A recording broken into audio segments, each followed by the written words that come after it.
Terry Hashimoto here, and we're going to talk for the first time in detail about the brake effect and the release factor. I'm here with my friend Rob Lance, who was kind enough to take some good swings for us.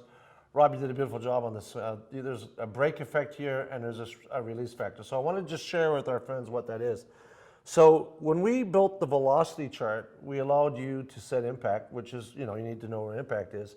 But we take the time from peak velocity to impact. So that's when you stop moving laterally, when you begin to rotate. We call that the release factor, and this is measured in milliseconds. Why I put that into the original metrics is because I was a shaft manufacturer, so I wanted to understand if we could use pressure mapping to determine loads and proper load patterns for fitting shafts, which I'm pleased to announce we're going to be doing with a spring balance line. But this time, from peak velocity to impact, it's very critical. It's when you brake on your lead side, when you stop moving laterally, because the only way you can stop moving laterally is, by braking.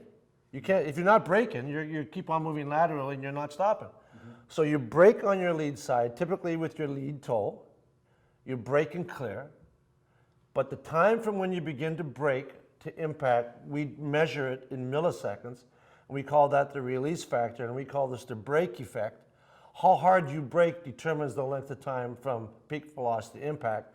And typically, the less time between when you brake to impact, the higher the loads that you're going to put on a shaft, meaning you'll need a different shaft than, say, for somebody else who brakes early on their downswing. Yep. And this is where we use the velocity chart and where we use the statistic, the peak velocity and the release factor, in this case 199 milliseconds, which is pretty quick actually.